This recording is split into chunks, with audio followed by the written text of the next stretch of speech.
Is that the only question, or is there anything else? That I don't see anything else. Okay. See, as far as this transformation is concerned, currently it doesn't have anything to do with Fourier series. But the solution that we are going to assume has links with the basis functions have gone back to the Fourier. And it is true that since any function can be approximated by a line and a sinusoidal basis functions, that I can assume for this PDE now. Okay. Adversaries have to be done after no, there's no rotation yet. Nothing is there. This analysis, see, this what I I just explained you the continuous version of the basis vectors that you already know from simple vector analysis. Okay, but you might not have understood that even functions can have basis. Okay, just like how vectors can have basis. A classical example is a Fourier series, and you can see that sine and cosine and a constant form the basis for any periodic function. Similarly, any continuous function can be approximated like this. Okay, and if it satisfies certain properties, you can uniquely determine a not a pk. So this form x by tau, sine 2 pi x by tau, sine theta x by tau, and so on, forms a basis in the domain minus tau to 0. This result we will use when we try to get solution for this equation.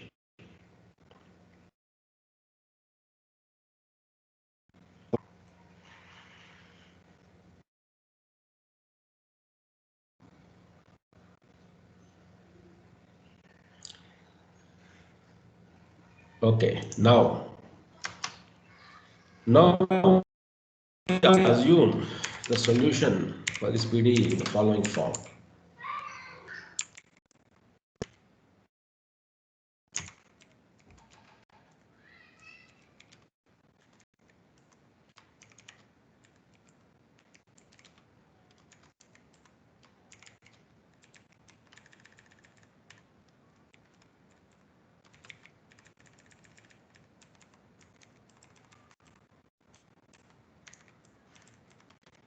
And so on. So you assume now here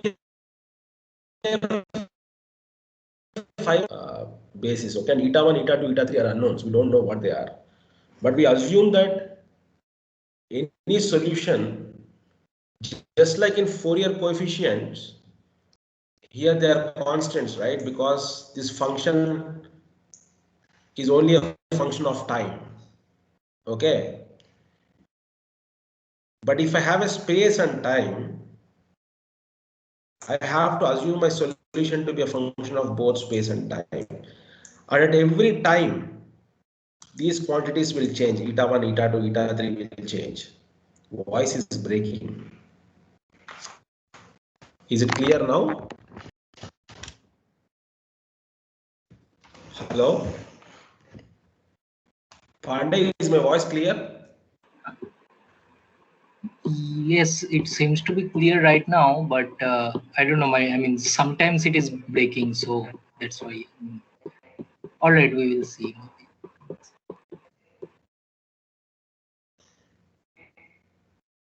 I see. Should I reconnect, Pandey?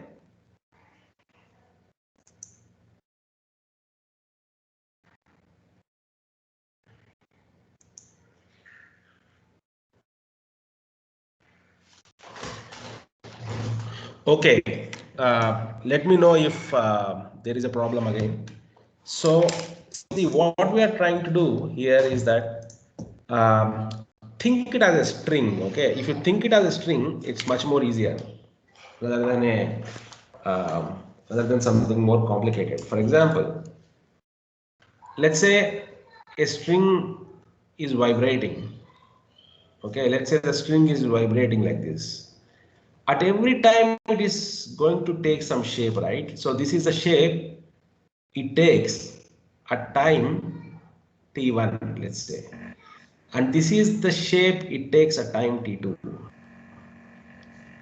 I told you that any such shape can be expanded as a bunch of sinusoids. That's what the vibration theory says, right? So sine, if the length is 1 and I only use 2 modes and I have sine pi x into some constant c1 of t plus sine 2 pi x into some constant c2 of t and so on.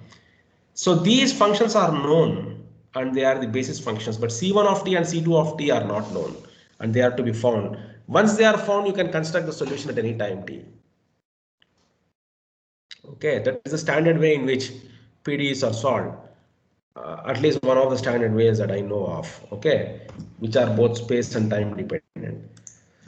So let's, for the sake of simplicity, assume only two terms. It's because extension to multiple terms is very, very straightforward.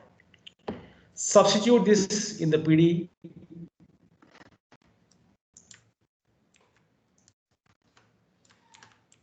Y by dou t. That means I have time term. So this will be dot.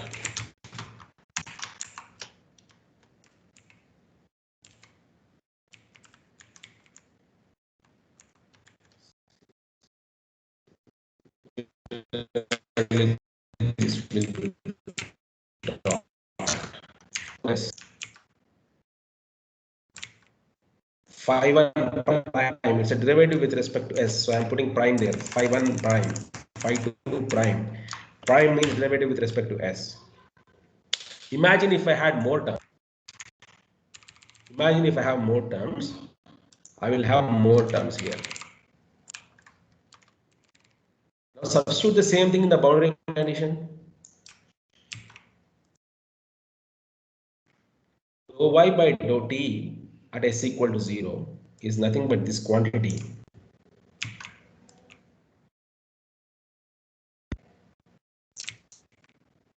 at s equal to 0 must be equal to minus a y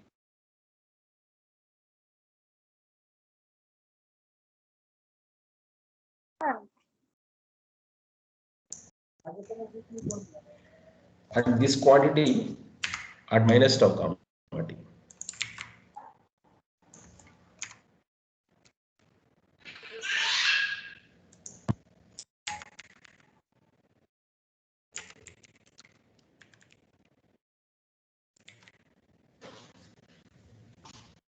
Okay.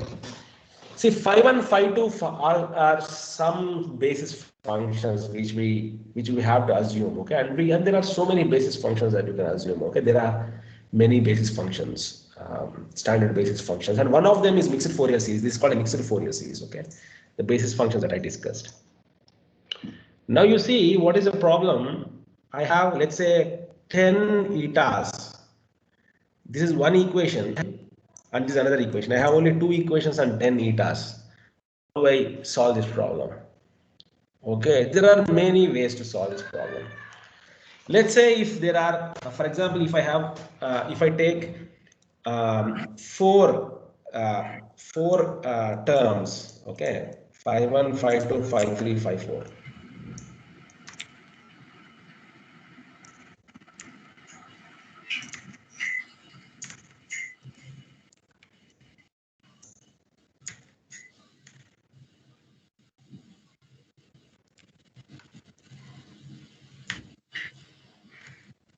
So I have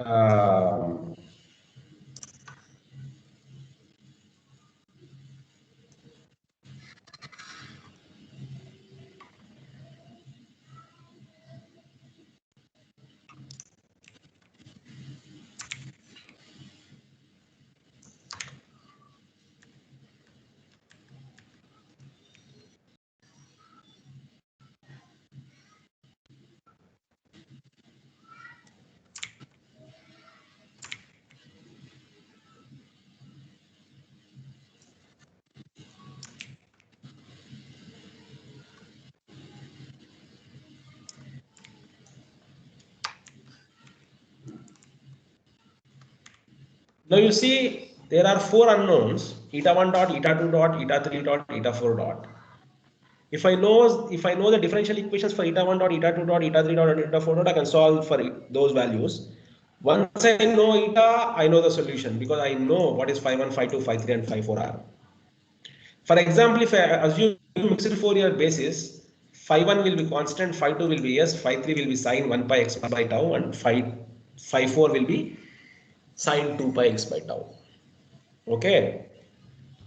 Now, but there are four unknowns and only two equations, so that there are different ways to get a square system of equation. One such method is a collocation method. That means you force a solution to match at a certain domain, points on the domain. For example, I can select those points to this point, um, let's say this point, this point, this point. So when you do that, let's say this is 0.25 or 0.3, 4 points, four equally spaced points. Okay, you divide the domain into five segments and take 4 points. At those 4 points, you force the PDE to satisfy. That means this will be S1. First substitute S1 in this equation, then substitute S2, then substitute S3, then substitute S4, and you have got one more equation, the last equation. So if you have five terms, if the solution has 4 terms, you have to select 3 points. 3 equations will come from here, and 1 equation will come from here. So you have 4 equations. So you have everything, and you will get a differential equation in terms of eta dots. Okay. So how that will look like? For example, if I take 4 terms, I will have um,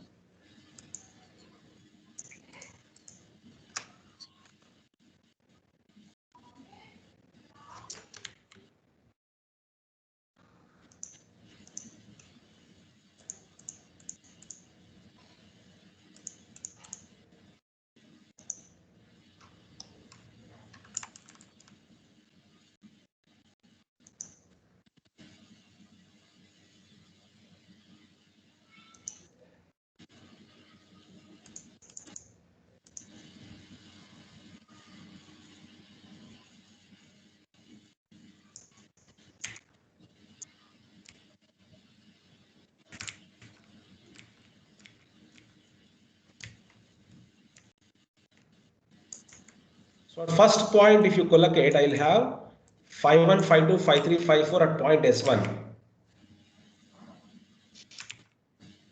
Because we are forcing the PDE to be satisfied at those points. Okay.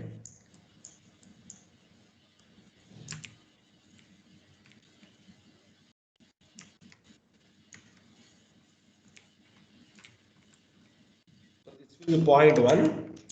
This will be at point 2. This will be at point 3 on the domain. Some equally spaced points. Okay. There are better ways to select those points, but usually people select equally spaced points.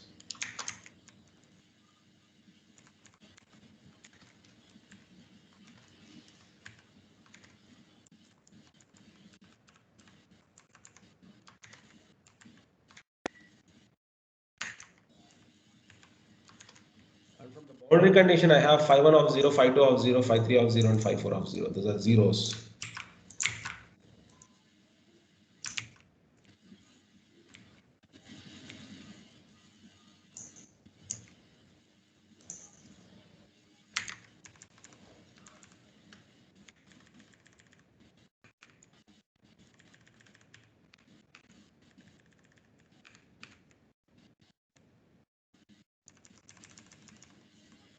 Equal to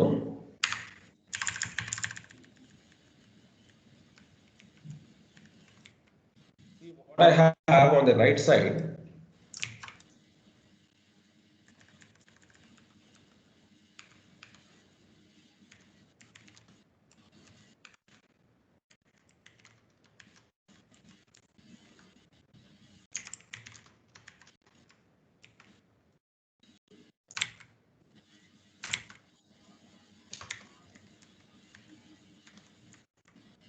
is phi 1 prime I2 prime it is 1. I3 prime. I4 prime. Which are derivatives, right? Spatial derivatives.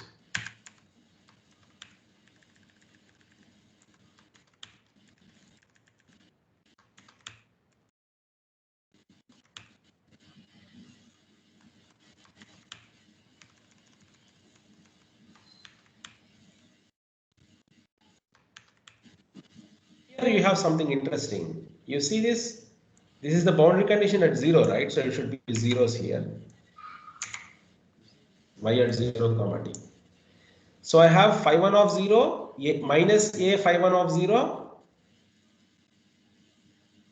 There are, this also should be minus now. Minus a phi 1 of 0, minus b phi 1 of minus tau is what enters here, this location. Minus a phi 1 of 0, minus b phi 1 of tau.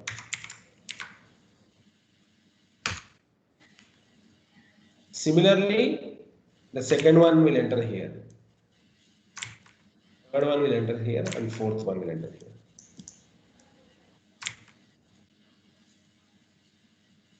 Psi 2, psi 2.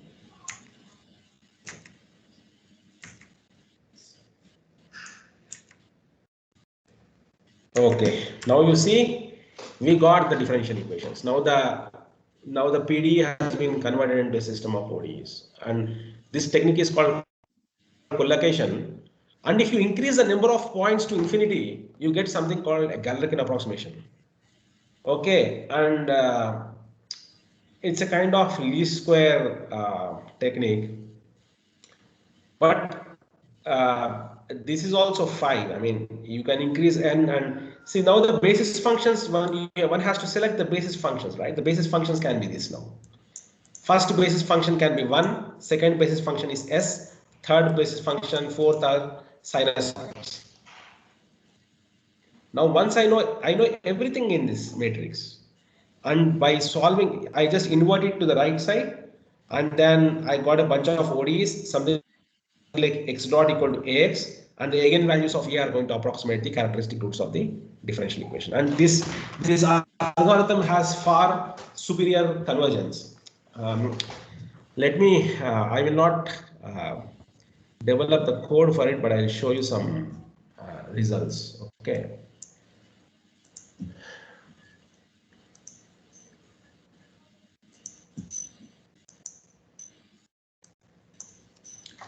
See, here we have a DD with multiple delays, okay, not just a single delay.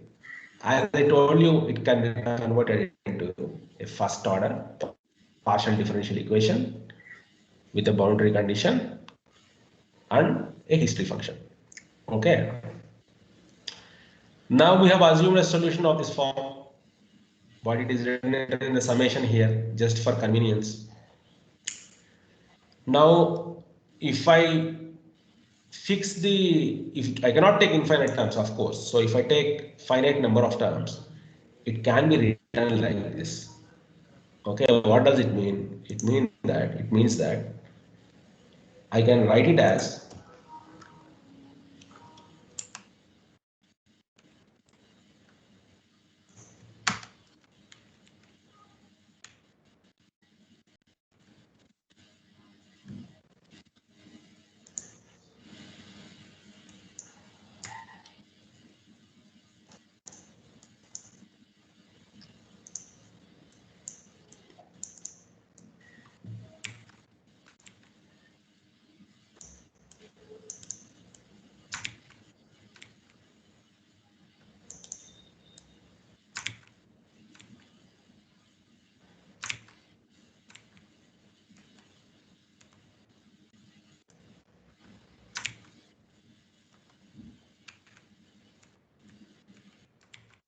you agree that it can be written like this, right? So it will be phi 1 eta 1 plus phi 2 eta 2 plus phi 3 eta 3 plus phi 4 eta 4. Now if I define phi to be a column vector, okay, column vector like this,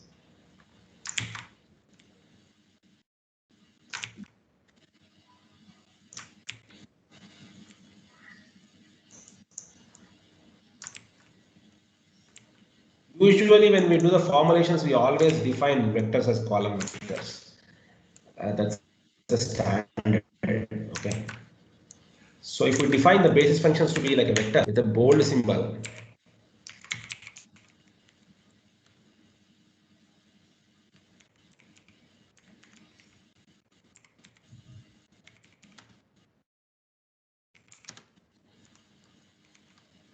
okay. Now this is nothing but phi of s transpose, right? Because it's a row vector. If I transpose this, I'll get this. Okay. And if I define eta also as a column vector with a bold symbol,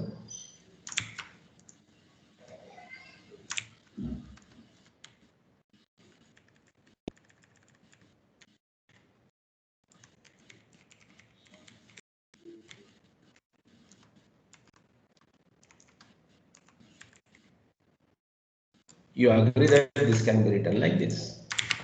Yes or no?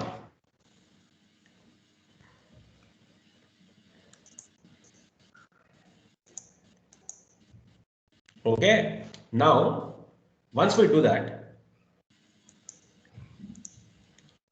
this is the solution. Now you substitute in the PDE, the notation is much simpler, much easier. Okay. Now if you substitute it in the PDE, this PDE, what do I get?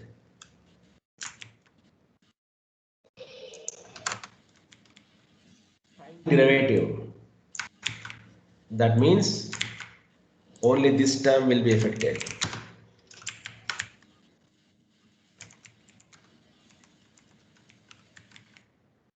Okay. This is a space derivative. That means only this term will be affected. Phi transpose prime. Okay, so I'm just putting a prime there. Okay, so understand that it's a spatial derivative after taking the transpose. Okay, it doesn't matter if I take derivative of transpose or transpose of derivative, it's fine. Okay, it doesn't matter. Now again, as I told you, this is only one equation, and when I substitute the same thing in the boundary condition, I get phi transpose of 0 into eta of t equal to minus a into phi transpose of 0 into eta of t minus b phi transpose of minus tau to eta dot. See how compact this is compared to all these expressions. But the only thing is you need to understand, you should have it in your mind that this is a vector, so it's all compact. So in the Galerkin method, what we do is that we construct an error. I just show it to you. We construct an error which is so you see, since we are truncating the series, since we are not taking infinite terms, when we fine, we can, instead of you just one way to do is that you multiply this with phi of s, that means this quantity, both sides, and integrate over the domain, that is minus tau to 0. Then you eliminate the spatial dimension. That you get actually by solving a least square problem. If you have done it in some PDE course, okay. In that way, what will happen is that you get, even multiply with phi of s and integrate over the domain. This integral minus tau to 0 phi transpose ds is going to become a constant matrix, some matrix. Similarly, this is going to become some matrix where A and B are given by these matrices, and this is the boundary condition. So in one of the methods, the tau methods, what we do is that since it's a square system and we have an extra equation, we just remove the last row and use this equation as the last equation. Okay, that's called the tau method. of dealing with the boundary condition. Similarly, otherwise you can construct an error, okay, which is the difference between these two terms, because ideally this should be equal to 0, but it will not be 0 because of the truncation. Then you construct an error, and we have to minimize that error in such a way, least square error, in such a way that we find eta dots, but there is a boundary condition, extra condition. That condition also has to be satisfied. Then we introduce a Lagrange multiplier. When you introduce a Lagrange multiplier, you have to also take the stationarity condition with respect to Lagrange multiplier along with the independent coordinates, which are eta dots in this case. Then you get two equations and you can solve for the Lagrange multiplier. Again, you get a closed form expression for the Lagrange multiplier, and you get a system of equations of this form. Okay. Now, as I told you that since we know the characteristic equation for any DDE, once we solve the eigenvalues of this equation A inverse KLS or M inverse K tau, you can back substitute them in the characteristic equation, and you can calculate the error. How much of error is there in that problem?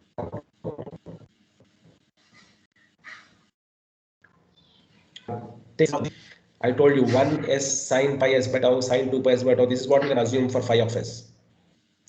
Similarly, you can assume legendary polynomials as basis functions. These are shifted legendary polynomials because the domain is between minus tau and 0, not between minus 1 and 1.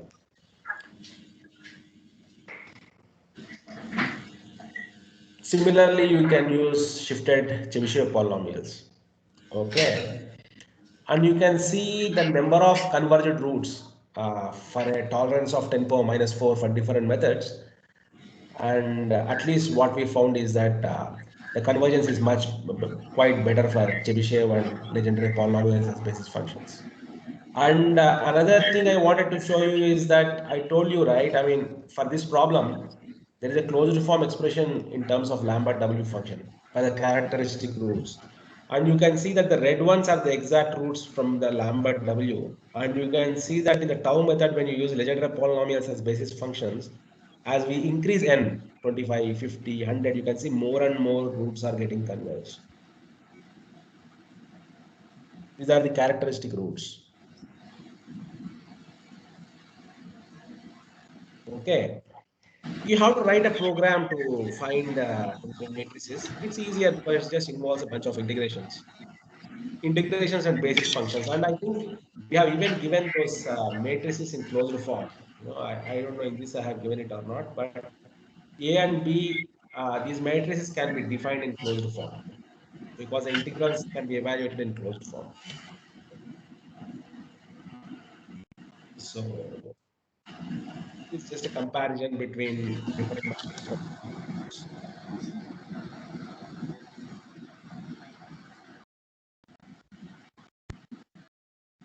Okay, students. See, as I told you, I have just installed that Lambert W function toolbox. You can see that these are the characteristic roots of the DDE. And there will be infinite roots. If I put minus 250 to plus 250, you will get to 250 roots. You see, and it keeps on going because it has infinite roots. And all the methods that we are using are going to give us these roots. Okay, the rightmost roots are the first ones to converge. Now let me give you a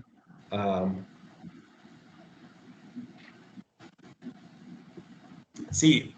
I believe many of you have studied the beam equation, right? When you look at the cantilever beam equation, the frequencies of a cantilever beam are obtained from a transcendental equation. It will have tan h, and all these terms. But you see, when you do a finite element formulation, you won't get all those things. You just get a mass matrix and a stiffness matrix, and you solve an eigenvalue problem.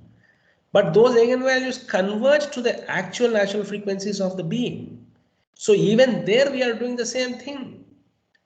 The transcendental equation is quite complex. Of course, it can be solved numerically.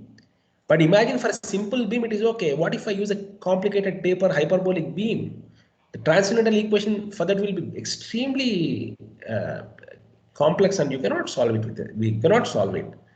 So essentially, we always try to solve such problems by converting them into linear eigenvalue problems. And that is what we are doing in finite element methods. And that is what we are doing here also. Because we don't have closed form solutions if we have multiple delays. So we are developing approximations just like finite element approximations for characteristic roots of linear differential equations, just like how you find the natural frequencies of a complex structure. I think you should be able to make this correlation. And there are many open source softwares that can give you the characteristic roots of linear differential equation, because the characteristic roots will tell you whether it is stable or unstable. And they have some interesting stability charts. For example, if I show you stability charts, some regions of space they are stable, some regions they are unstable. Let me show you some stability charts.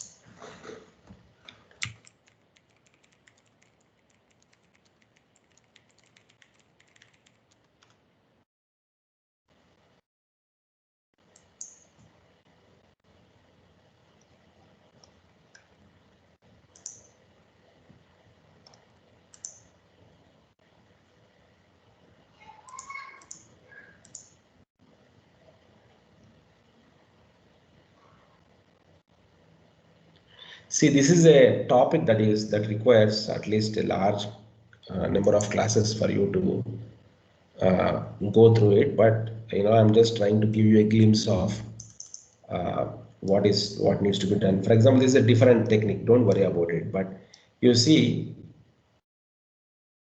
this is the stability chart for a linear differential equation. You see the which DD. If you take this DD, there are 5 delays. Okay, and in this region, you can see how tau 1 and between tau 1 and tau 2, these regions are stable and these regions are unstable. And these red regions, this color coding is the distance of the rightmost root to the imaginary axis that tells how stable you are.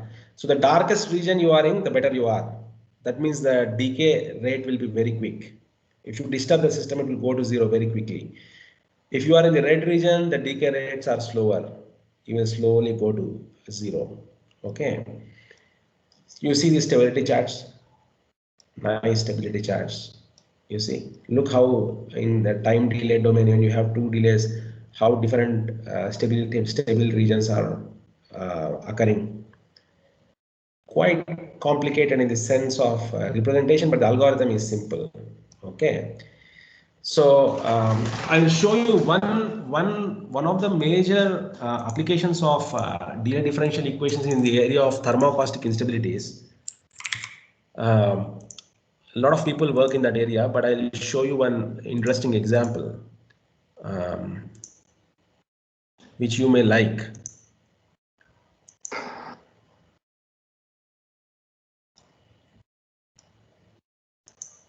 To don't require very sophisticated equipment. So this is an example of flame. So here you get gas. You can buy that for 25 euros. And here we get what we call a burner. This is a very simple burner, okay, much cheaper than the one that I gave you. So the objective of this guy is just to mix air, the air of this room, with the gas here, and to do a flame. This is a burner, and this is a combustion chamber. Okay, you have to imagine it's a combustion chamber. The real chambers are much more complicated. What I want to show you now is what happens when you put a flame in a combustion chamber. Why do you do that? Well, there is no interest of having a flame in free atmosphere like that, except if you need light or if you want to waste the fuel. If you want the flame to do something useful, you have to put it in a chamber, either to recover the heat or to produce mechanical power. So as soon as you get a marriage between a flame here and a combustion chamber, interesting things may happen. So I hope I don't burn anyone today. Last time I just burnt one student. So So this is a simple flame, blue flame. You see it's nice because it's blue. When it gets yellow, it means it's making soot. We talk about soot later. And this is typical, the story I'm going to tell you is typical of what happens in industry. Industry is producing burners and chambers. So the first year, they have this burner and this chamber, and they sell it to a customer. And basically what happens is nothing. Okay, you just hear a little bit of noise because the air is accelerated in this chamber. And the second year, they have another customer asking them for a larger combustion chamber. So they take this one, and nothing happens. Okay, the flame here has no problem. And so the third year, they have sold a chamber big like this. They have sold a chamber big like this one. They're selling this one, which is just in between. If you believe in linear problems, you say, okay, if this works and this works, the last one should work too. So this is what's happening. And you see here that for this chamber and for this chamber only, you get something new. You get what we call a combustion instability. What's happening here? Well, the acoustics of this tube in my hand are just right to get coupled with the flame. And when this happens, you get an instability, exactly like the one I've shown before. Now, you do that with a very small burner like this here, it's not a problem. You do that in an engine, and you lose the engine. So let me show you what's happening inside. Here, these tubes are not transparent. I'm going to show you what the flame is doing inside the tube like this when you get into an unstable mode. You see the flame here, and this flame is actually oscillating. So, and it's doing vortices, and it's exactly what is generating the sound that you hear. And so you can see here combustion stability is just the problem that you have an acoustic field interacting with the flame, something you don't want, which you would like to avoid, and it does not happen all the time. It happens only in certain cases. Okay, so thermoacoustic instabilities are most often modeled as delay differential equations. I can show you one paper. You know, there are many papers, but you see, if you look at thermoacoustic kind of instabilities, at the end, you will see that you see this characteristic equation having terms of the form e power minus tau s. That is because of the time delay. Because the acoustics take some time for propagation. Okay. Even if you look at they use transfer functions in their approach, but you can see that t minus tc. In the Laplace domain, you have e power minus tau c. You see, this is a delay, and there are stability charts for it. They use some different method. You know, some region they are stable, some region they are unstable. You have to make sure that thermoacoustic instability doesn't occur. Even if it occurs, how to control them. All these things again are problems in time delayed systems. Okay, even in machining, this is one of the earlier works of machining by Professor Insperger. You can see that. Let me see if there is any nice example. Yeah, milling process, turning. Yeah, so when you are trying to model a cutting tool that is machining a surface, you can see that the chip thickness, because it is rotating at constant speed, the thickness of the chip is nothing but the tool position at current time minus tool position at t minus tau, because before one revolution the tool was here, and after one revolution the tool came here. So what is the chip thickness? It is x of t minus tau.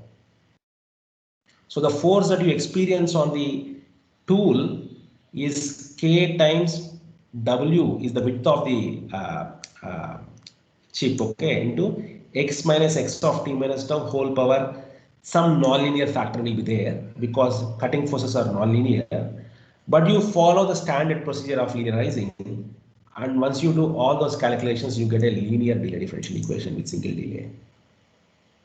Okay, and when you study the stability of such system, what you get is something called a chatter plot. It tells you at what speeds the machining will be free of chatter, and what speeds the machining will contain chatter. And if there is chatter, you will get very poor surface finish. The machining tool will wear out quickly and you will hear a lot of noise. Okay, I can show you one video of chatter. Um,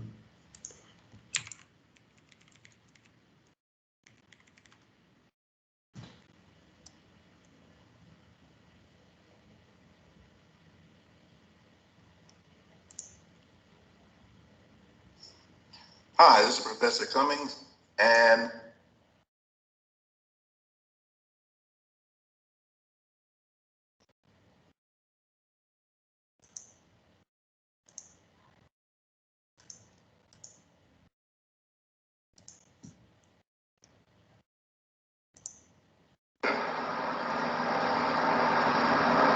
Go on. hi, this See, I just wanted to show if there is any will figure. cause this. It's fine, that's all fine. Dynamics. Now, there are different names for this that we'll get into in a few minutes, but I just want you to keep in mind that the Bible. See, look at the how bad the surface finish of the machine component is if there is chatter. Okay, and this is all fine, but I just wanted to show if there is any video. Want to use, and you use them called high-speed machining, and again we've got to. Okay, so this is called a stability lobe. Okay, so in this parameter region there will not be chatter. If you operate here, it is unstable, and this is exactly a stability chart that you obtain from a delay differential equation. Okay, so thermocaustic instabilities, machining, human balancing, control, even when you try to control teleoperation. For example, let me show you teleoperation.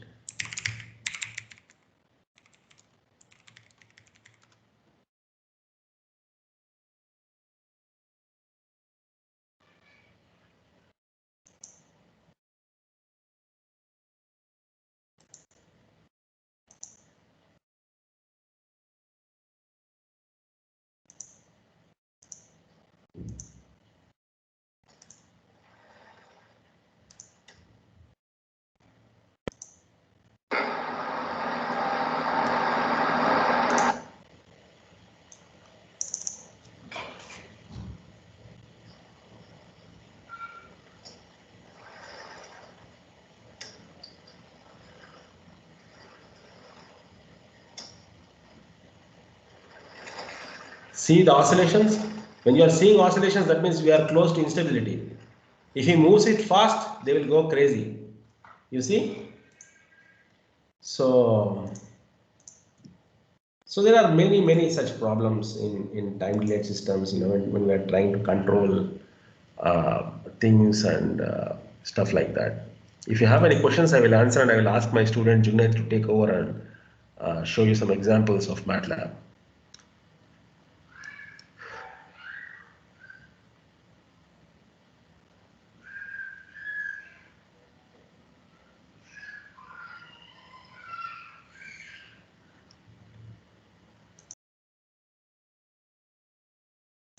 Junaid, are you there? Yes, sir. Yeah. Yeah, Junaid, so you can take over and show them some MATLAB sessions. Okay, okay, sir.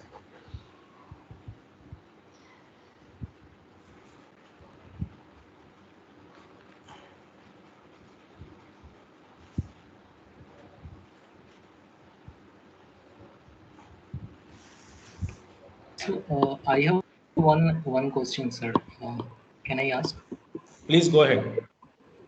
Yes. So I mean, it is just a curious question regarding the analysis. So you said that in most of the cases it is linearized. The system is linearized, but the systems and examples that you have showed, I mean, at what portion this linear theory fails, and we need to really look into nonlinear equation as it is. Like, is there any case, or in most cases the linearization works? So there is a very standard procedure. See, as I told you, whenever the fixed points are hyperbolic, that means the eigenvalues of the near the fixed point, the eigenvalues of the Jacobian evaluated at the fixed points have real parts that are non-zero. We know that the linear and non-linear behavior will be similar around the fixed point, but bifurcation points are those points at which the stability is lost and exactly the eigenvalue will be on the imaginary axis. So the assumption of the real part being non-negative is broken there. There you cannot comment on the stability by looking at the linearized dynamics. There we have to include nonlinear terms. So near the bifurcation, we have to use nonlinear tools and study its dynamics. But uh, it will be a complicated analysis.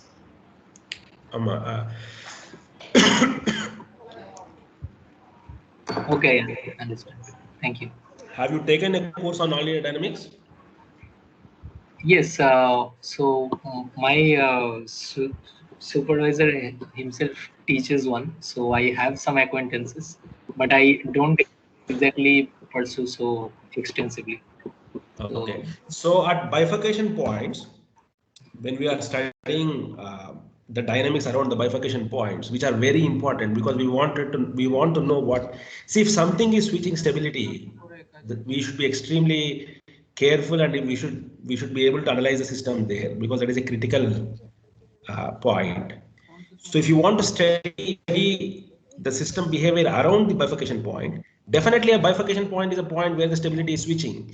So the assumption of hyperbolic fixed point doesn't hold there. So for example, buckling, what happens post buckling? What happens post flutter? That means if at all flutter happens in some problem, then what happens post flutter? If you want to understand that, we have to use nonlinear dynamics tools. Linear theory will fail there. You cannot use linear theory will take you till there, but from there we have to use nonlinear theory. We can use pure numerics, continuation techniques. We can use harmonic balance. We can use something called perturbation methods, averaging. There are many such tools that we have to use there to study the problem. Okay, okay, all right. Okay, thank you. Thank you. Thanks, Pandey? Thank you very much. Thank you, Pandey. Thank you so much. Thank you so much. Junaid will show some examples of solving DDEs in MATLAB. Yeah. It will be like a tutorial, so he can share the codes if you want, and we will talk after this class then. Yeah, sure. Thank you, Okay. Pandey. Junaid, you can please continue.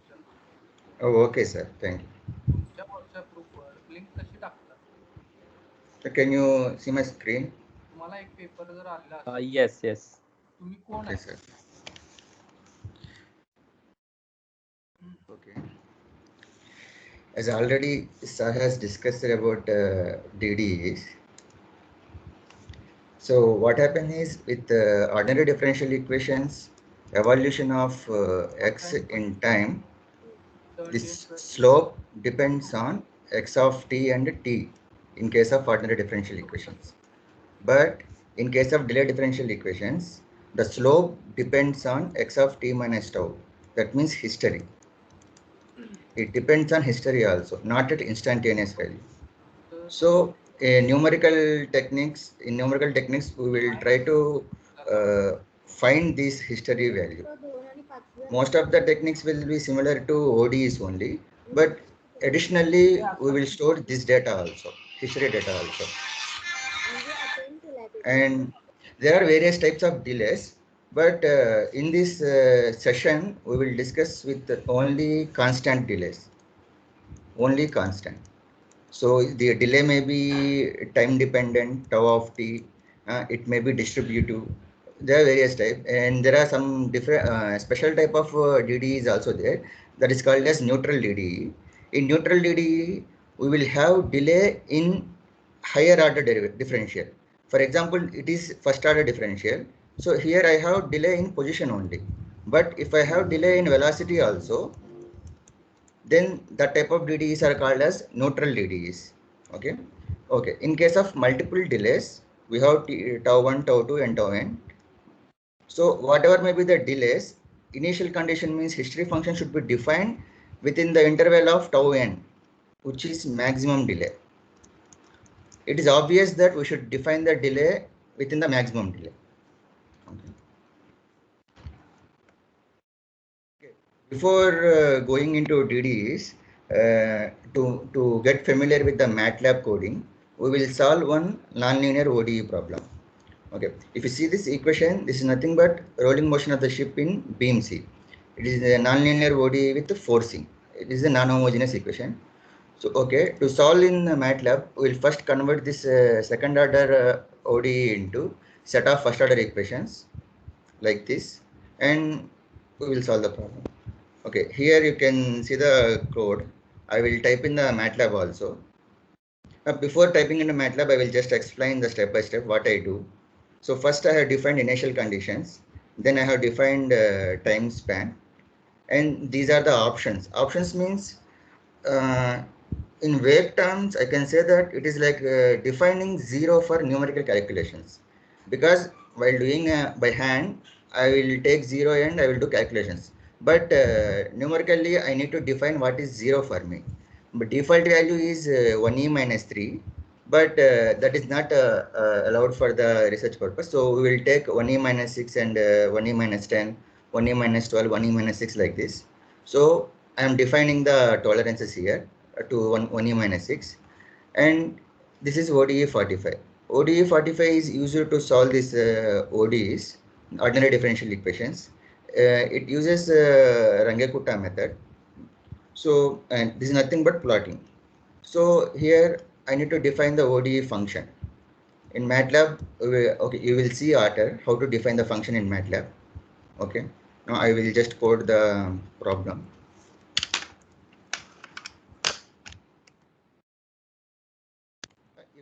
If you have MATLAB in your systems, simultaneously you can also type with me.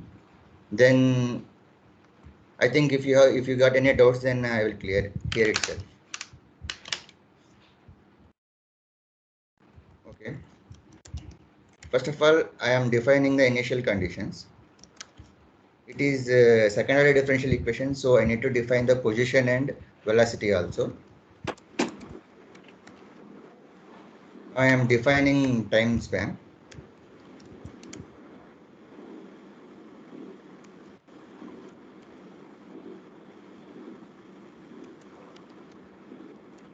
Then options. The option is optional, but it's better to use relative tolerance to 10 power minus 6. Here I am not using options to avoid any confusion.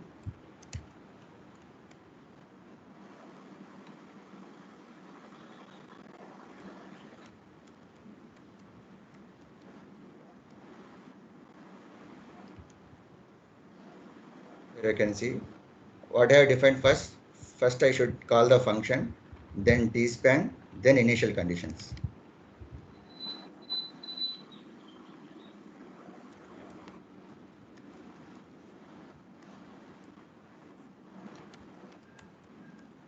I am just plotting the figure.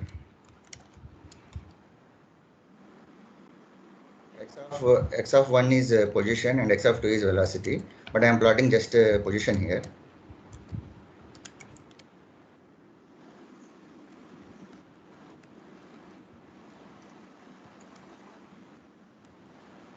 Okay.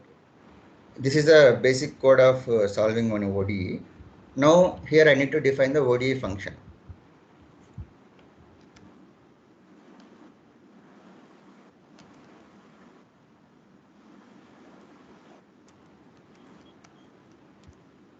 Independent variable and dependent variable.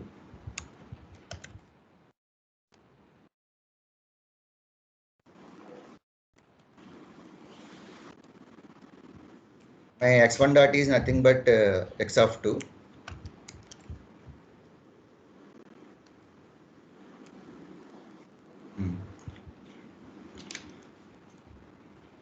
F of 1 is nothing but x of 2. and f of 2 is I need to type all this lengthy equation. Okay.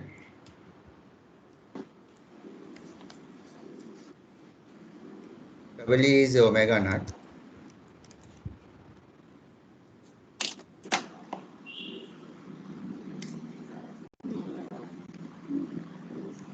One into x of 2.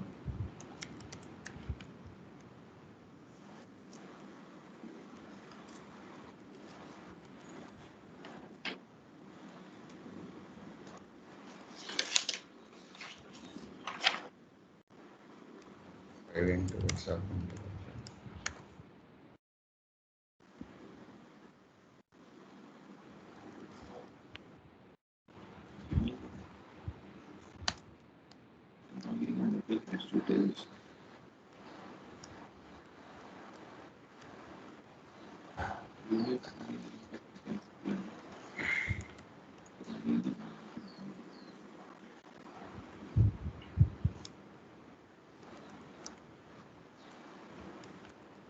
I'm saving it as example 1. Okay, if you write like this, then whatever may be the function, you no need to change all this code. So you will give initial conditions and you just change the function here. So if you want to solve another problem, you just come here and change this function. That's it. You can solve your problem. So, okay, I have defined the function, but I need to give the values. For simplicity, I am taking everything to 1 unit values. Let's see what will happen. I don't know whether it will be stable or unstable.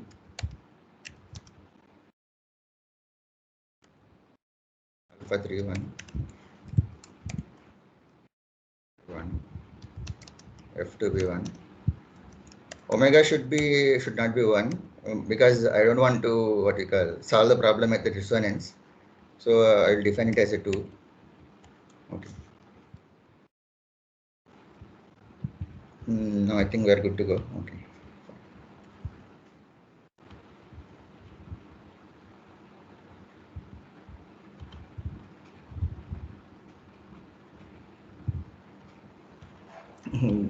There are not even oscillations in the system. Okay, we will change this. 0.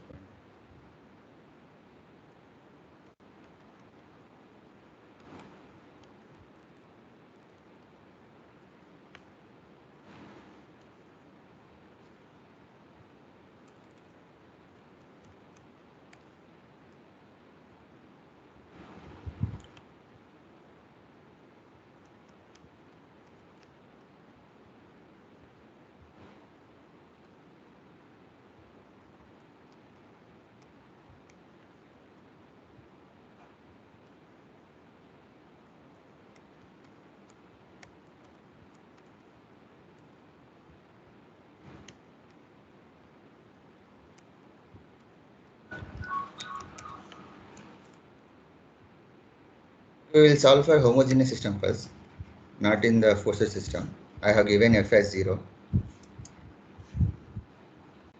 Let's see what will happen.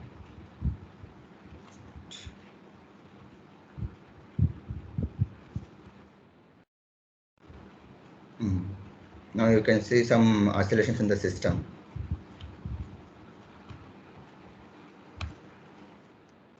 I will give force to 0.2. Still there are some oscillations.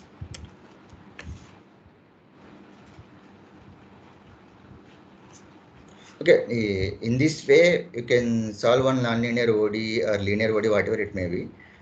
This is the pattern, basic pattern of solving ODEs in MATLAB. We will define initial conditions, time span, and plotting like this, and we will define the function like this. Okay, if you have any question in solving ODE, you can ask me now. If everyone is okay with solving ODE in MATLAB?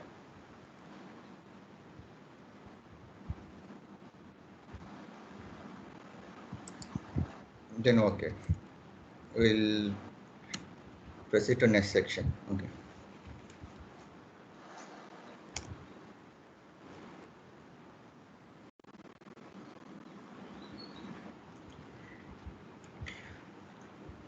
before going to use DDE23 in MATLAB, we will get some idea behind the code.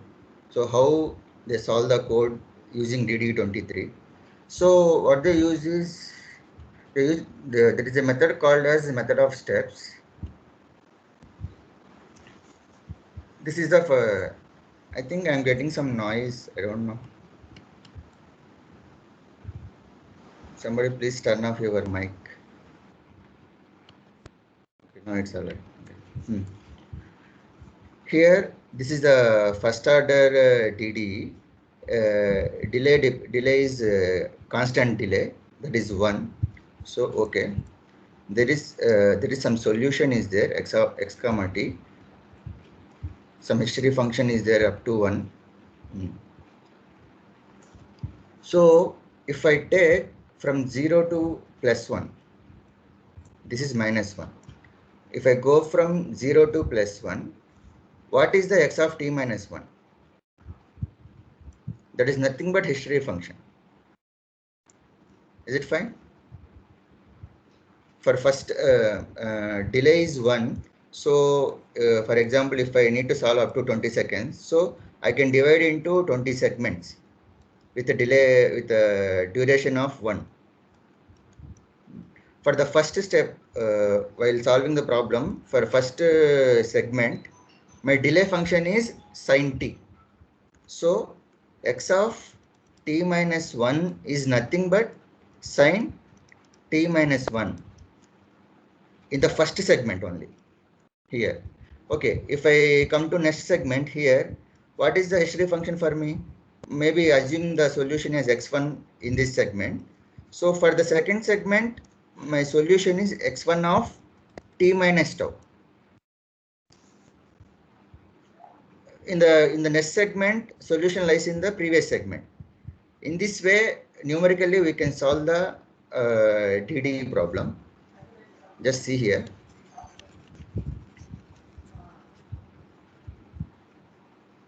Here delay is 1.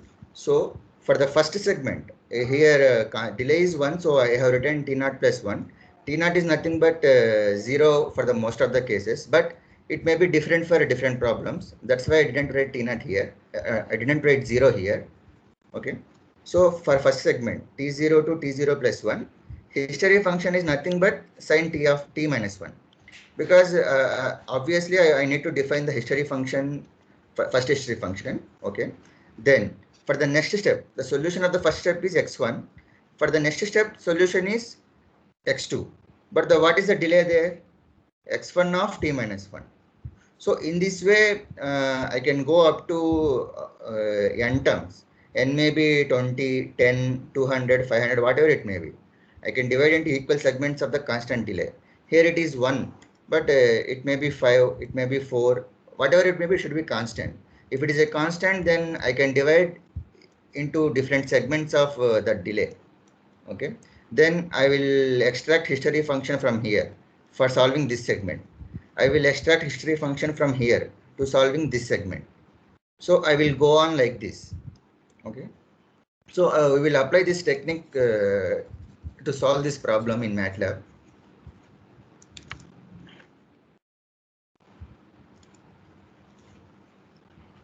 Here you can see the code to solve the problem. So what is the history function I am giving here? It is as a sin of t.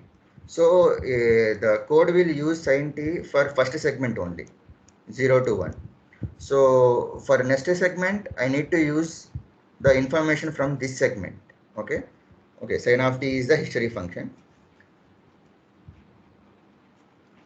And okay, I will explain about the global later in MATLAB. Okay. And lag is 1. Initial TI, initial time is 0. And I want to solve the problem up to 20 seconds only. The initial condition of first segment is DD history of 0. DD history, it is nothing but calling function. Here I am defined a function. So I am calling the function to solve at the t of I, t underscore I. T underscore I is nothing but 0. Okay. Now I will run the for loop to solve the problem. So, okay, it is 1 to TF by lag. TF by lag means it will divide the problem into n number of segments depending on the final time. Here we have 20 by 1, so it divides the segments into 20 segments. So each segment will be solved separately.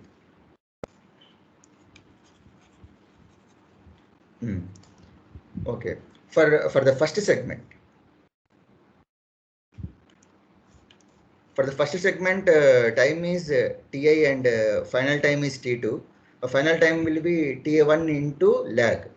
If it is a second iteration, then 2 into lag is 2. If it is a fourth iteration, then 3 to 4. It is creating segments, that's it. This is the option. This is the time span. This is the time span. Time span is Ti to T2.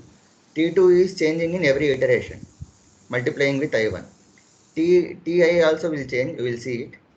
And this is I am calling the ODE function in figure. Up to this one, this is regular only. Now this is important. What I am doing here, I am interpolating the solution t comma x. T comma x is this one. So okay, actually I have the history function. Using this history function, I will solve first segment. Then I get t comma x solution in the first segment. Okay. Now because this is a numerical data, you can extract numerical data at your own idea. You can use different techniques, but here I am using some interpolation function. I am interpolating into y. It is some function f of y, nothing but x. Nothing but x is equal to f of t. Okay. So now initial condition for the next segment will be x value at this boundary. So t2. So function solving at T2 will be the initial condition. Okay. And I am updating the Ti to T2. So first case Ti is 0. In next case Ti will be 1. In next case Ti will be 2. I am updating each and every time. Okay. This is the background of the coding. And defining ODE function is also important here. Because for the first iteration, when Ti is 0, I have the history function sin t. For the next iterations, what I should use? I should use this function. So I will define this function as a global here, and I will call that function here. That is the application of global in MATLAB. If you define the variable to be global, you can use it over across the MATLAB. Or if it is a local variable, then you can use that variable in the single code only. Okay. So that's why I'm defining function as a global variable. If it is a global variable, I can access it here. So I am just defining that as a function into t minus 1. So each and every iteration, the function value will be changed. There will be new function here. I am calling that function here. Okay. Okay. I will code this, and you will get an idea.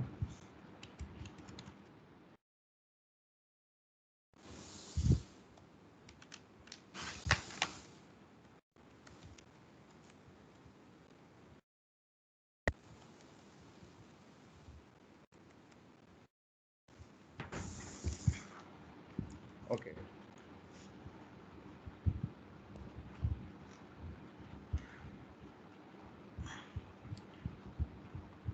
So first step is defining global variables.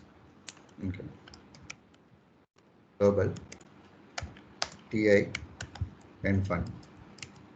Next, I have given the lag value. For our problem, lag is 1. And our initial, we start our simulation from 0. And okay, I'm calculating for 100 here, not 20.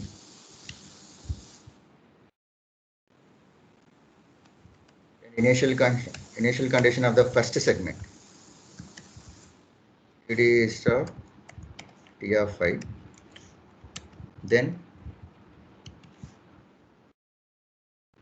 so for loop for the next segment. For equals to 1 to Tf by lag.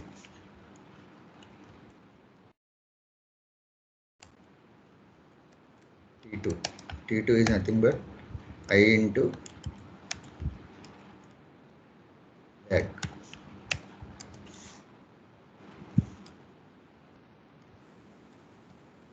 T span for the ODE within the segment is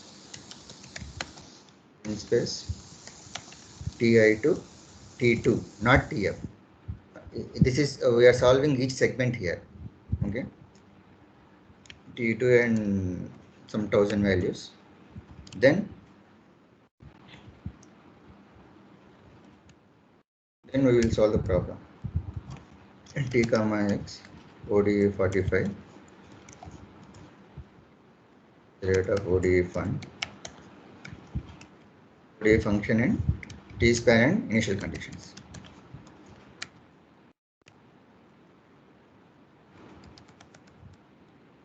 Figure 1.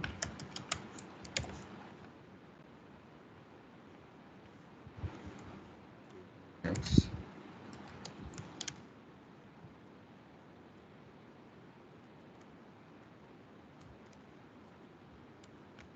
Hold on. You should what do you call it? You should enter hold on here. If you don't enter the hold on, then every time you can't see the segment wise graphs.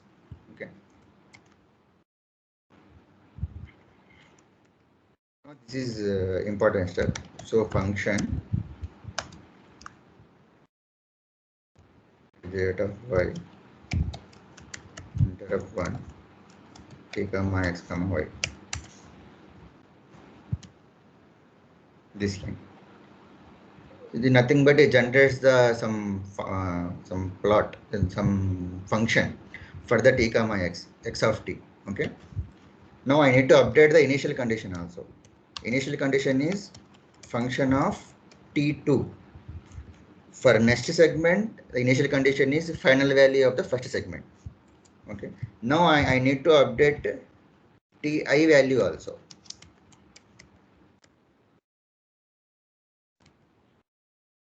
Okay. This is a basic one. Please mute yourself. Others may please mute themselves. Now we will define functions. Function f equals to ODE fun t comma x n. Here I will define global. If I didn't define global here, I cannot access this function where fun and ti values. To access these values in the function here, I must define in global variable. Define ti and fun as global variables. Okay, global ti and fun. So what is the ODE? Okay, let's see. What was our ODE function? Our ODE function is x dot equals to a into x of t minus 1.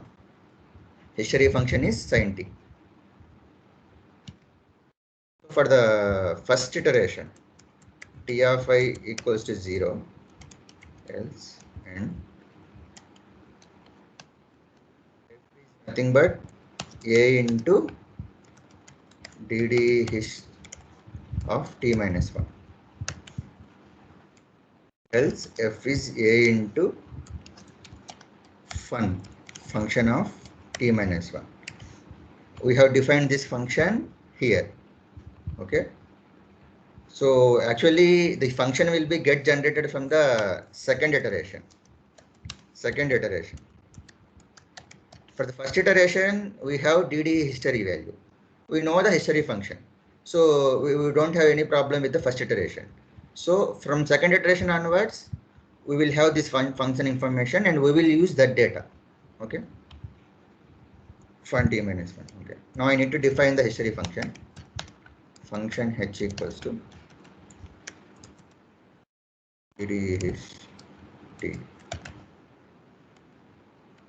equals to cos theta sin theta sin t. Everything is alright, I guess. Okay.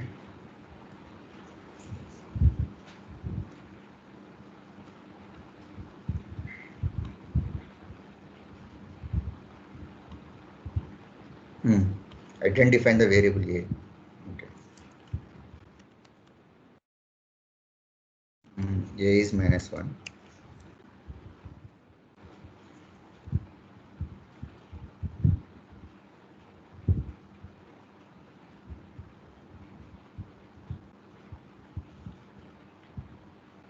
Okay, 100 seconds is too much, I guess. We will solve up to 30 seconds, we will see. And I will place the pause command also. Then you can see clearly.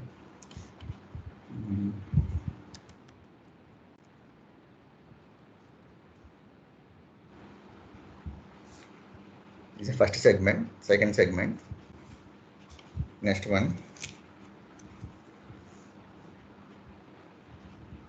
Next segment.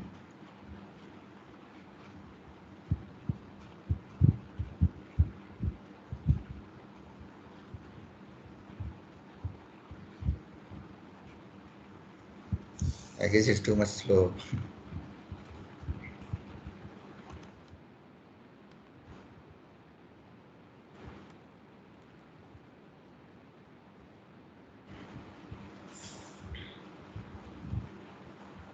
Okay. So in this way, the method of steps is like this. We will cross check this method with DD23 in the next example. If you have any doubts in this, you can ask me. Otherwise, we will go to DD23. Is everyone understood this method? This one here.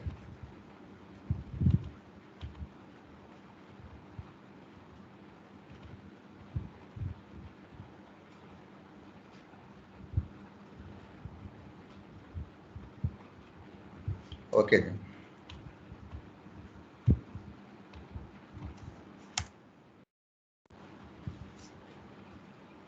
Then we will solve same problem. X dot of t equals to a into x of t minus 1 using DDE23. Okay, DDE23 is a default already defined function in MATLAB. It is similar to ODE45, but calling the function is same, but what we call arguments will be changed. In this case, we have lag and DDE history, and T-span is as usual for ODE45 also.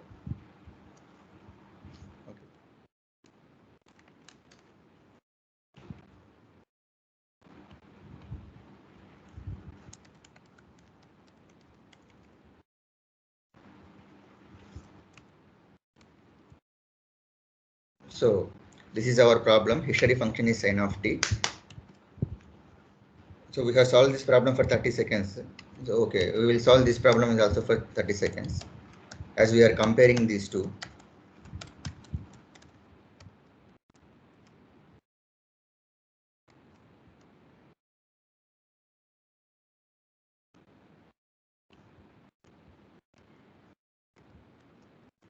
And delay is 1.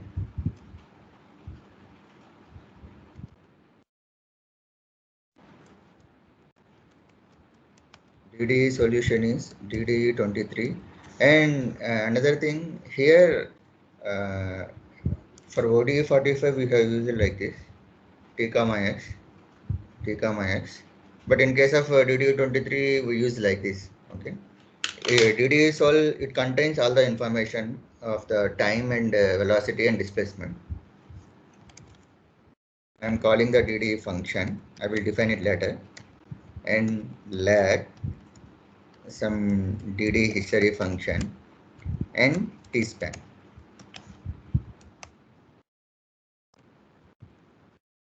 Figure 1, plot. DDE solved.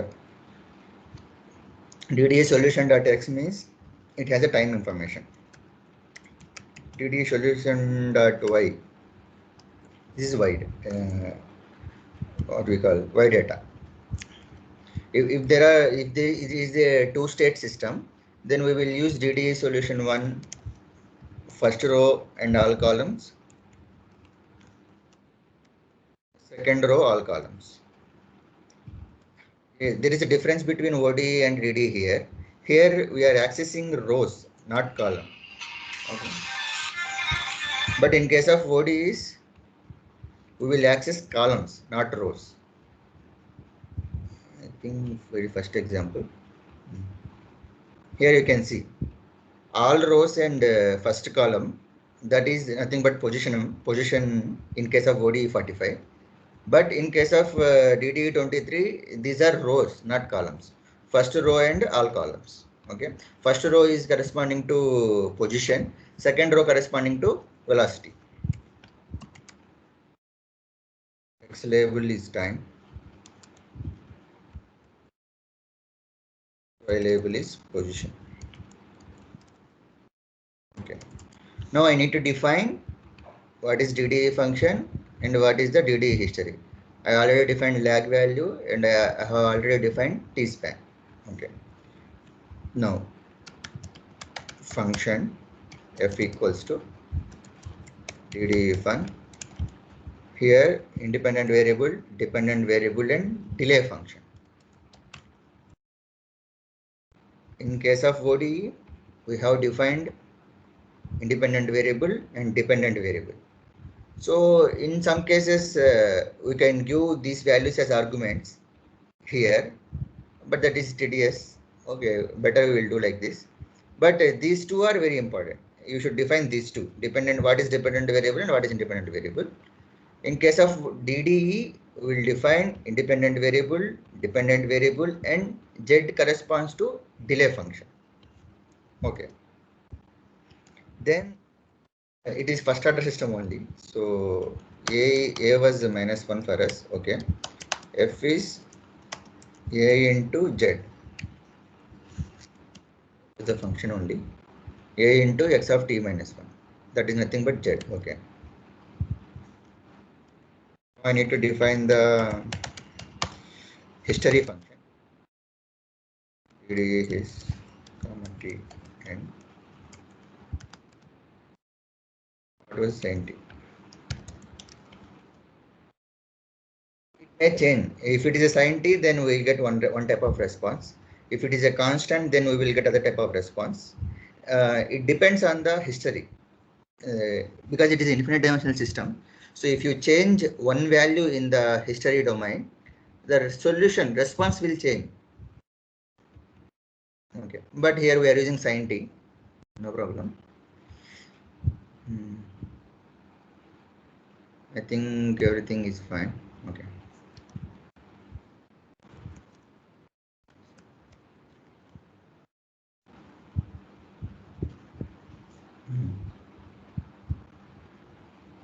I will run two codes. Plot t comma b.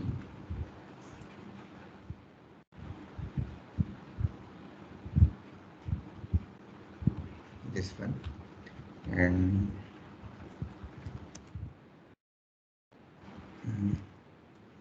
dot.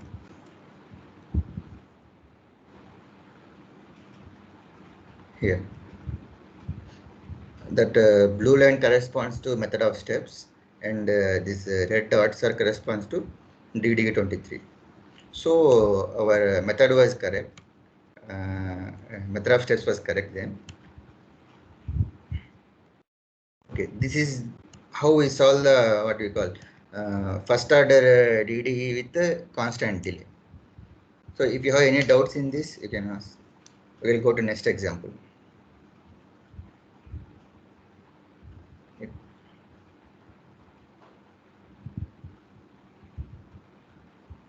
Then okay. Next example. Next example, we consider multiple delays. In the previous example, we have taken only single delay, that is one. But what if there are multiple delays in the system? Okay. So everything will be same.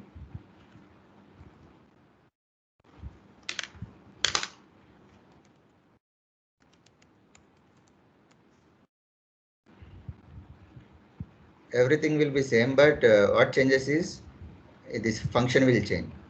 Better I will copy paste directly.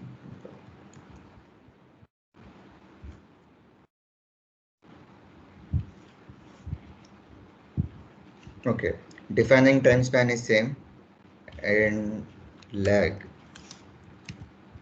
What are the lags? 1 and 3. Okay.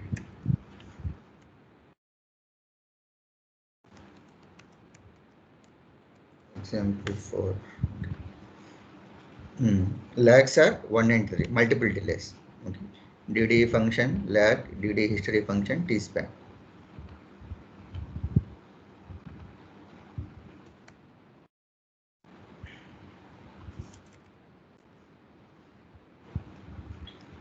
Here better we will change I use a sine t. Okay, sine t only, no problem.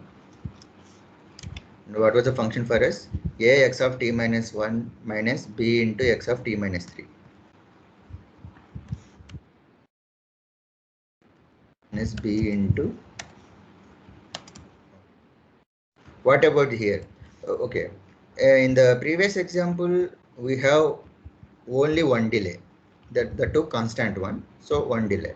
So here I have defined it as a scalar there. Z is a scalar only here. I will get one value only there. But here I have 2 lakhs and it is a first order differential equation. So Z is a vector of 2 elements. So I will have 2 values. First one corresponds to delay defined here. If you define 3 1, then it will be 3 1. If it is 1 1 3, then Z of 1 corresponds to 3 1 and Z of 2 corresponds to 3. Okay. This is the difference. If it is a single delay, then you can just use scalar there for the first order system. For the first order system, there is a multiple delays, then Z will contain that many of elements. Okay. So we have defined 2 delays. So I will have Z of 1 and Z of 2. Then I need to define B also. B is 0.5.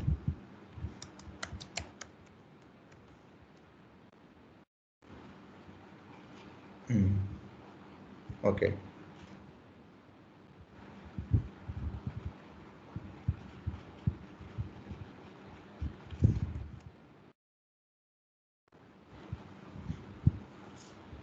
Okay, this is the response for the multiple delay system for this equation.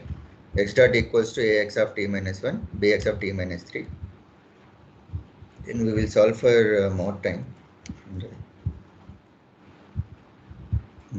It is 100. It is exponentially decaying. It is a stable. Then these parameters are corresponding to stable response of the system. These are not unstable parameters. That's good. Okay. This is how we solve first order system with multiple delays.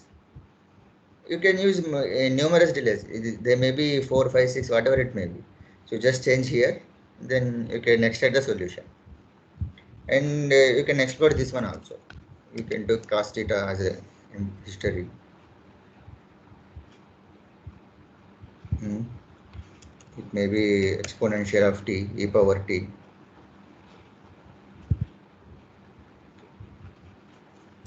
It may be constant.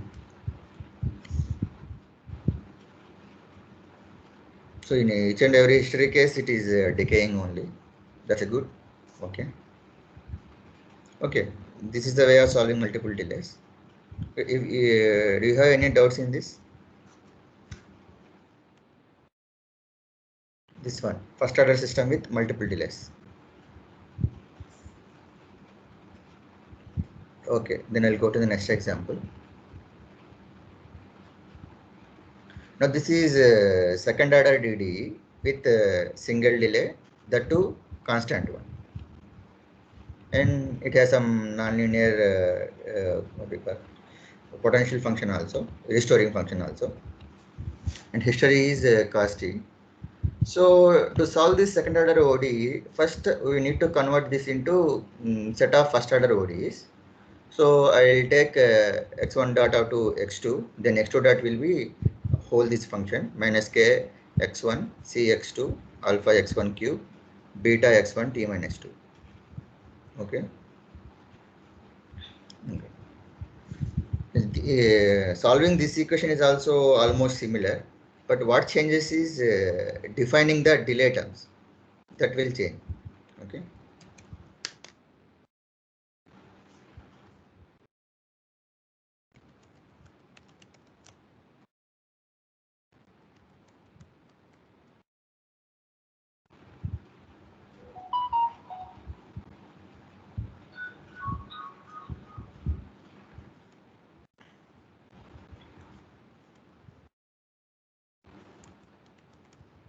take history function as cos t. Okay, what is the delay for us? Delay is 2, constant delay, that is 2. Okay, and arguments are same, DDA function and lag, DDA history and time span. Time span is from 0 to 100. Okay, and plotting is same, fine. Now this function is different. Okay, what are the parameters? K equals to 1, equals to 0.5.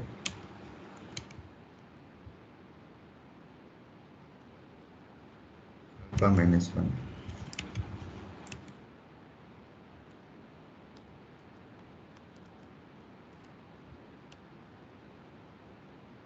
Beta 0.5.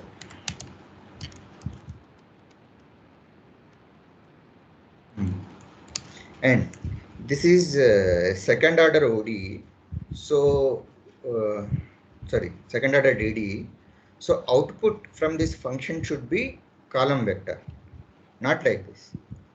All these are first order ODEs, so I didn't care. So I have just defined scalar here.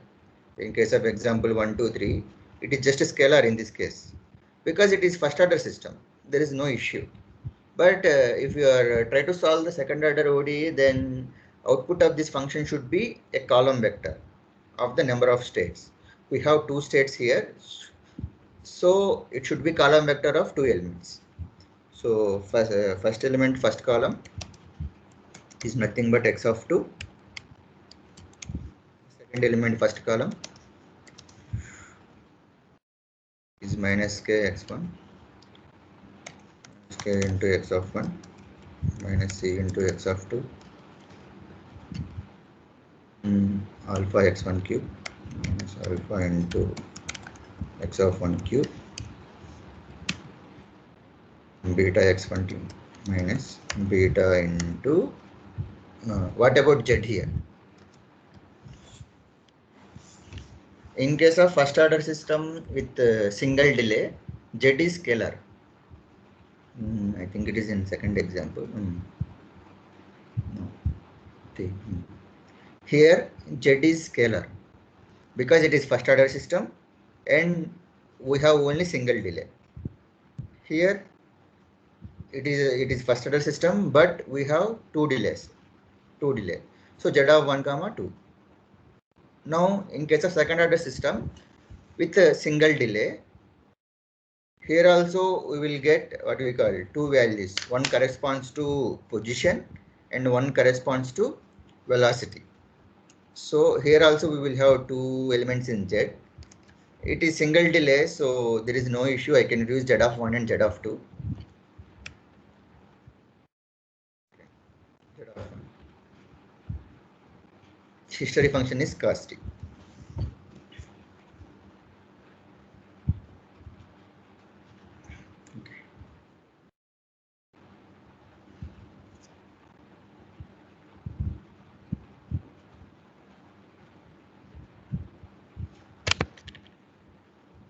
Oh, okay, fine. This is second order system, so I need to define history functions displacement and velocity. Minus nt.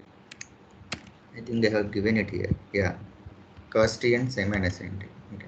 This is second order DDE, so I should give history function corresponding to position and corresponding to velocity also. Oh, it is unstable. Okay. These parameters corresponds to unstable system. We'll change to and just I have increased the stiffness. So this is the system, stable system now. Okay, I'll run it to 40. Here, okay. This is how we solve second order DDE with single delay, that too constant delay. So what is the difference here? We need to give the history function of displacement and velocity both. Here we will have two states for Z, one corresponding to position, one correspond to velocity. Okay. If you have any doubts in this, I can ask. Otherwise, we will go to next example.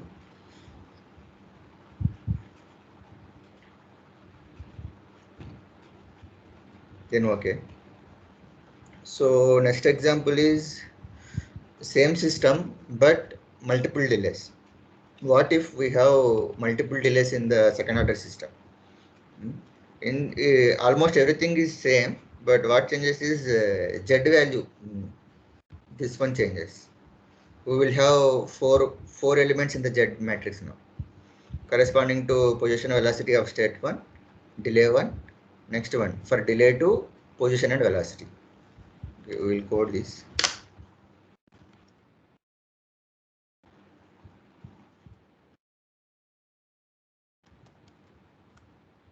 Example 6.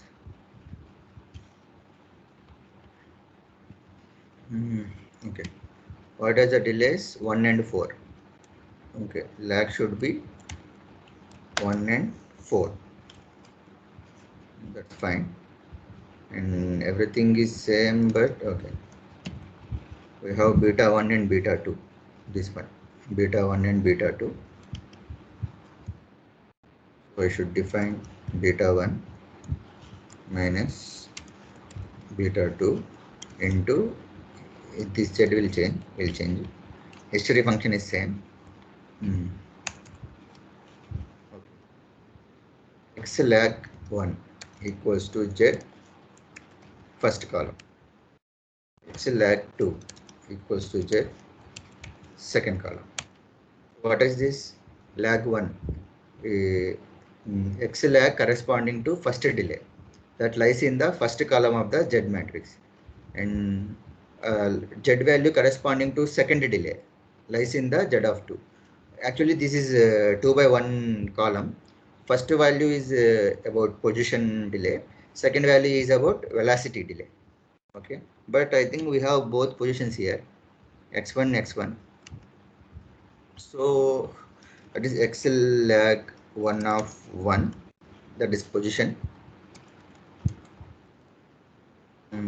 X lag 2 of 1. This is also position, but corresponding to second delay. So I need to give beta values also, beta 1 and beta 2. What are those? Beta 1 is 0.5, beta 2 is minus 0. Beta 1 is 0.5, beta 2 is minus 0.2. Is it? 0.2. Okay. Here what is the difference is defining delays. This is second order system. We have two delays. So we will have two columns in the Z matrix. First column corresponding to delay 1. Second column corresponds to delay 2. Each column has position and velocity elements. Okay. X lag 1 is position. X lag 2 1 is position corresponding to second delay. Okay. Okay, luckily this is also giving stable system for us, no problem. Okay. Exponentially decaying. Okay, this is how we will solve second order DDE with multiple delays.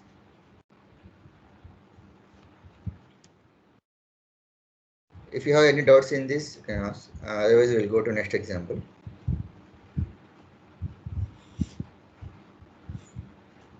Okay, fine. Okay.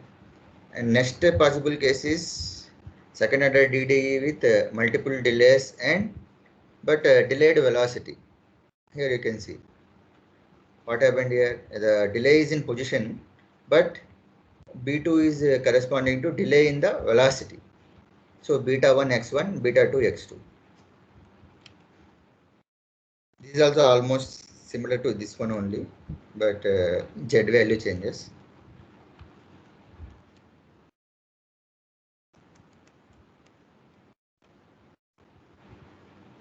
Okay. What is the function for us? Beta 1 x1 t minus 1, beta 2 x2 t minus 4. So 4. what I do is I just need to change this one. That's it. Because with the corresponding to delay, second delay, I have velocity vector, velocity one, not position. Okay.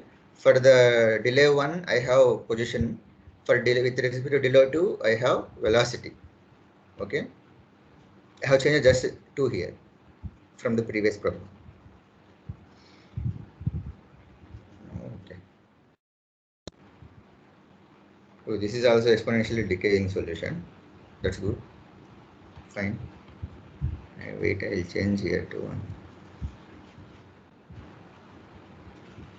If you remember, if the lag is in the position, we got unstable solution for k equals to 1. But if the lag is in the velocity, I got some exponentially decaying solution. So stability nature of the system has changed with the delay in the position. Here, delay in the velocity, the stability nature of the system has changed entirely. That's interesting. Okay. This is the way of solving multiple delays. If the delay is in the velocity, this is a way of solving. Okay. All these are corresponding to constant delay. If you want to solve the time dependent delays and neutral DDEs, there are other MATLAB predefined functions called, those are DDSD and DDNSD. DDSD for the time dependent delays, DDNSD for the neutral DDEs. I think I am not covering these these functions in this session. So if you want to search, you can search in online DDSD and DDNSD for time dependent delays and neutral DDEs. So if you are interested to solve more problems, you can try these problems. These are from literature. First one is delayed nonlinear Matthew equation. I have taken this from Tina Morrison's work. And next one is tool chatter, tool vibrations, as Sal already mentioned. I have taken this from Pankaj Wahi and Anindya Chatterjee's work. Okay, you can see how the delay function is here, x minus t. It is quadratic here and cubic here. And next, these two are nonlinear feedback control systems. And this one for Johnson and Moon's equation. Here I have velocity, delay in the velocity term. Here delay in the velocity with the cubic term. In this case, you just need to, what do you call? That's it. Just multiply it 3 times. Solving numerically is not that much difficult, I guess.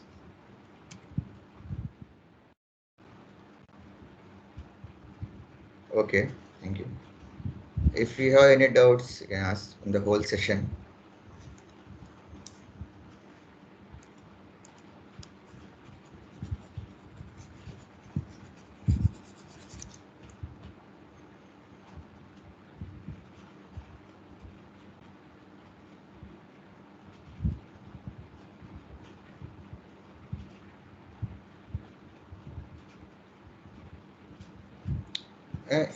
Here, what we did was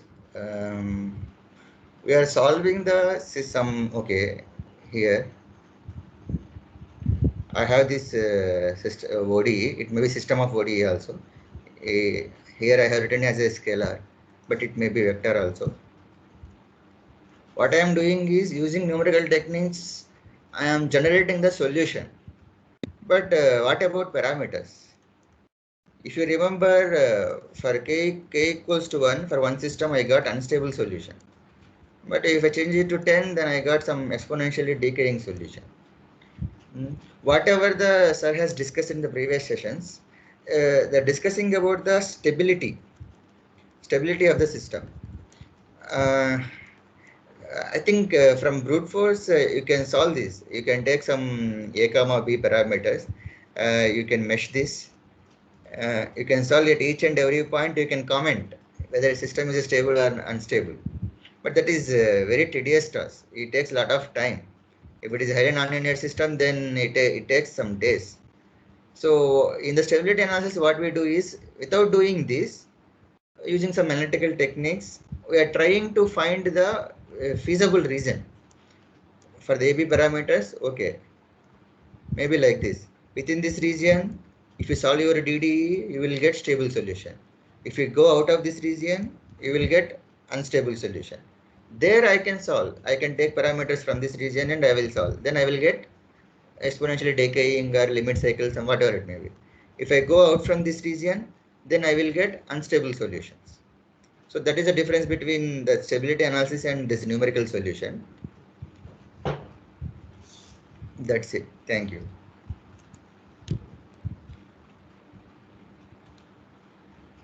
Okay, if you have any doubts, you can ask.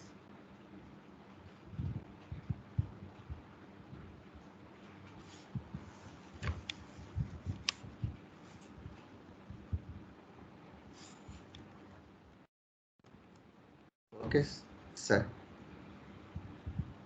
Okay, if anybody is having any doubt, they can please ask.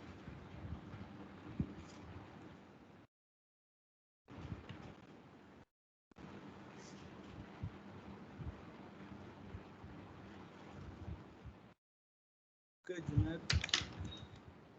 Yes, sir. So I'm Prahat Junaid. Okay, bro. Prabhat, yes. Hi. So if nobody is having any doubt, then I will stop the meeting today and we will meet tomorrow. Then.